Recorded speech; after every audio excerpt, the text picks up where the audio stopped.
Now, it's been a panic-stricken week as the country climbed its way back to stage 6 blackouts.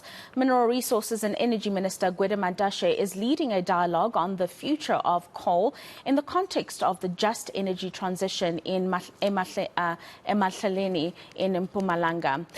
Eskom spent 12 billion rand on diesel alone.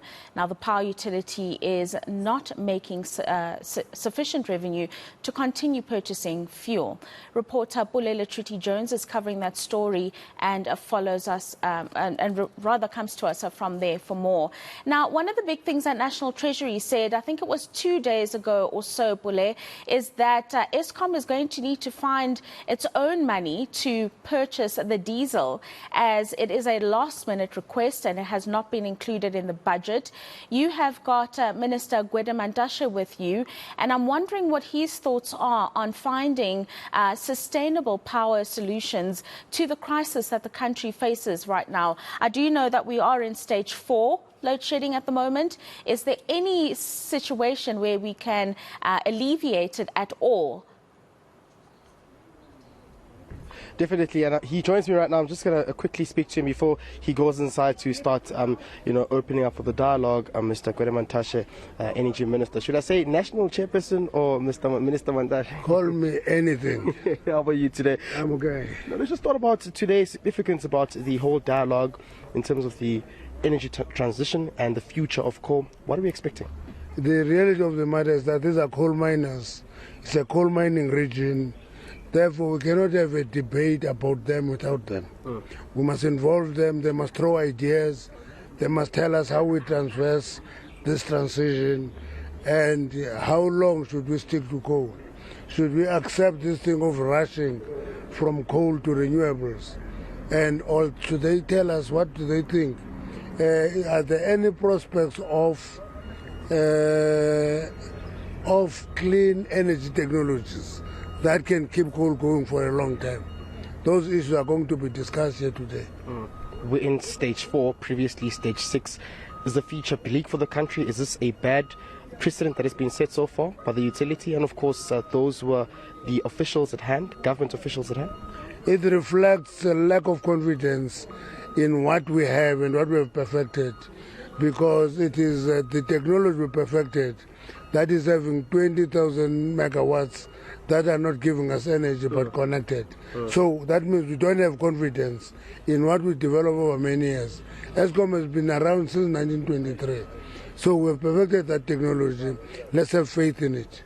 Just this week I was with you. There was the announcements for the bid Windows 6 players who were successful as well. Yeah. But one of the challenges were infrastructural challenges Eskom continues to face in terms of energy suppliers not being able to supply to the grid as well due to lack of infrastructure. The reason that we didn't announce wind bidders is because there are complications with the transmission. Therefore, we must work on that infrastructure. It's very important. We can do anything if our transmission cannot carry the load. We are in trouble. Many saying we should move away from coal. Is that your view? No, actually, we need coal more than anything now. The reason that we're having load shedding is because we are not optimal with the use of coal. Energy availability factor was predicted to be 75%. It is at 59 now, and that is a problem. And it has dropped as well. I mean, before it used to be 77. Clearly, that should be a concern. No jobs are a big concern. If we took the Komati experiment, Komati used to employ 1,600 workers, and Blank Point used to employ 2,400. That is 4,000 workers. Today, with the repurposing into renewables, it's employing 260 people, and that is comparing apples and pears. And what's your take on National Treasury now having to opt for urgency plans to make sure that they can give Eskom money to purchase diesel? I mean, last time the COO Jan Obohoza said they spent just about 12 billion rand on diesel, which is quite costly. It's costly if it is just diesel and the price, but if it's about generating energy, it's not expensive. We must continue generating energy.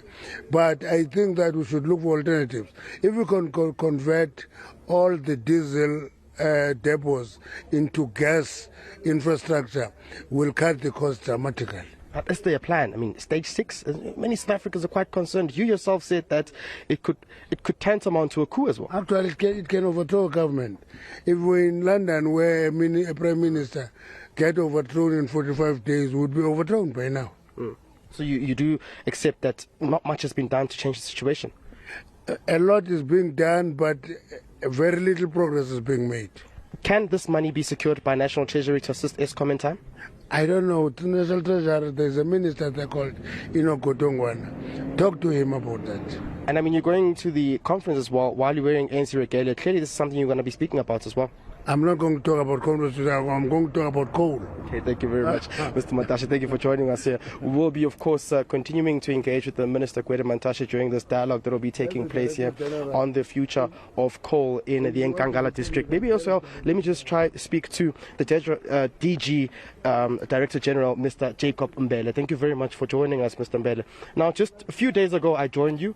You announced the bid window successes as well, who will be coming in with the kind of megawatts that will be contributing to the grid. But then there's a question around National Treasury having to secure funding for Eskom to purchase fuel. Is this something which can be accomplished in time?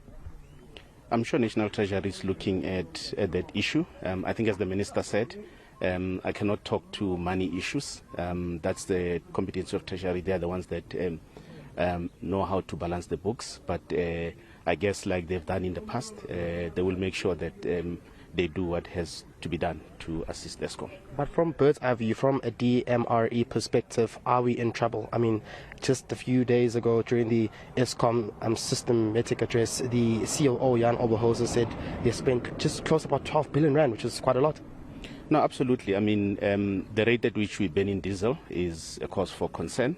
What's important is for us to definitely get the coal-fired power plants that are there to operate optimally, besides their age, because that is where we'll get reasonably priced energy at this point in time, as we await these additional projects that will come in 12 to 18 months.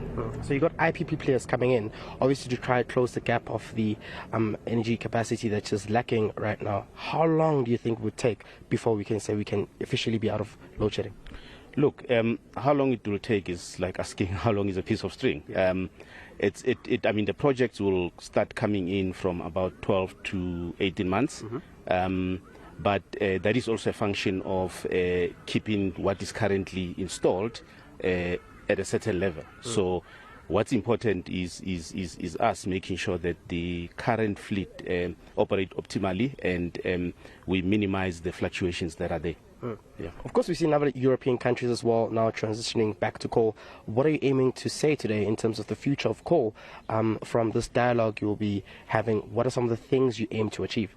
Look, I mean, the dialogue is mainly aimed to hear what those that are affected, the communities and the workers that are affected by, obviously, the move from high-emitting coal technologies to other technologies, to get their views, and we'll obviously take these views into the process that we're currently running in the department, which is the revision of the integrated resource plan.